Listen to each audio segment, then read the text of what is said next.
Vladimir Putin, যার নাম শুনলেই কেঁপে ওঠে যুক্তরাষ্ট্রসহ পশ্চিমারা। গোটা ইউরোপকে একাই হুমকি দিয়ে ইউক্রেনকে সাহায্য করছেন তিনি।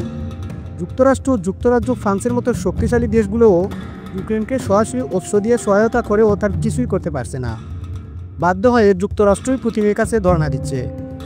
এদিকে বিশ্বের 57টি মুসলিম দেশের মুসলমানদের সংখ্যা প্রায় 200 কোটিরও বেশি। অন্যদিকে ইসরায়েল পৃথিবীর একমাত্র ইহুদি রাষ্ট্র, যার জনসংখ্যা মাত্র 1 কোটির কাছাকাছি। তবুও এই ক্ষুদ্র জনগোষ্ঠীর সামনে অসহায় মুসলমানরা। প্রশ্ন হলো, পুতিন একাই পারতেছেন, কিন্তু 57টি মুসলিম দেশের 200 কোটি মুসলমান কেন পারছেন না? বিশ্লেষকরা বলছেন, মুসলিম বিশ্বের জনগণ ফিলিস্তিন যুদ্ধে একজোট হলেও অভ্যন্তরীণ রাজনৈতিক কাঠামোর দুর্বলতার কারণে সরকারগুলোর পক্ষে শক্ত অবস্থান নেওয়া প্রায় অসম্ভব। কারণ ইসরায়েলের বিরুদ্ধে সোচ্চার হওয়া বা শক্ত অবস্থান নেওয়ার ক্ষেত্রে বড় সীমাবদ্ধতার জায়গা হলো পশ্চিমাদের অবস্থান। প্রশ্ন হলো, মুসলিম বিশ্ব চাইলেও সরকারগুলো কেন শক্ত অবস্থান নেয় না? প্রথম কারণ, গণতন্ত্র ও প্রতিনিধিত্বশীল সরকার মুসলিম বিশ্বে খুবই কম, এবং এই ধরনের দেশগুলোর সরকারকে ক্ষমতা টিকিয়ে রাখার জন্য প্রভাবশালী পশ্চিমা দেশগুলোর উপর নির্ভর করতে হয় বলে পশ্চিমাদের দৃষ্টিভঙ্গির বাইরে যাওয়ার তাদের কোনো সুযোগ নেই। বিশেষ করে মধ্যপ্রাচ্যের দেশগুলোর সরকার, শাসক পরিবারগুলো ক্ষমতার প্রশ্নে কোনো ধরনের আপোষ কখনোই করে না।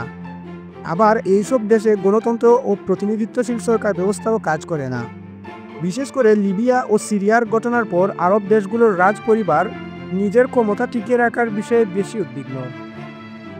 মূলত মুসলিম দেশগুলো তাদের অভ্যন্তরীণ জটিল রাজনৈতিক ব্যবস্থা এবং পাশ্চাত্য নির্ভরতা বেড়ে যাওয়ার কারণেই ফিলিস্তিনের পক্ষে শক্তভাবে দাঁড়াতে পারছে না। বেশিরভাগ দেশেই দুটি প্রবণতা: জনগণ ফিলিস্তিনের পক্ষে বেশি, কিন্তু সরকারগুলোর কথায় জোর কম। তাদের অভ্যন্তরীণ রাজনৈতিক ব্যবস্থার জটিলতার কারণেই তারা শক্তিশালী অবস্থান নিতে পারে না।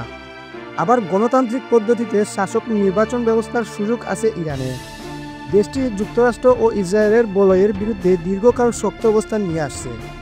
অন্যদিকে তুরস্ক বিবৃতিতে শক্ত ভাষা ব্যবহার করলেও নেটোর সদস্য পদসহ বেশ কিছু বিষয়ে তারা কৌশলী আচরণ করে। ইরান একা যুক্তরাষ্ট্র কিংবা ইসরায়েলের বিরুদ্ধে লড়াই করলেও আরব দেশগুলো এখনও কৌশলী আচরণ করে। প্রশ্ন হলো, মুসলিম দেশগুলো এই জটিল সমীকরণে আটকে গেলেও পুতিন কীভাবে পারছেন? রাশিয়ার এই লৌহ মানব জর্জিয়া আক্রমণ করেছেন, ক্রিমিয়া ছিনিয়ে নিয়েছেন, এমনকি যুক্তরাষ্ট্রের নির্বাচনকে নস্যাৎ করতে সাইবার আক্রমণ করেছেন। এরপরও পশ্চিমারা নিশ্চুপ ও অকার্যকর।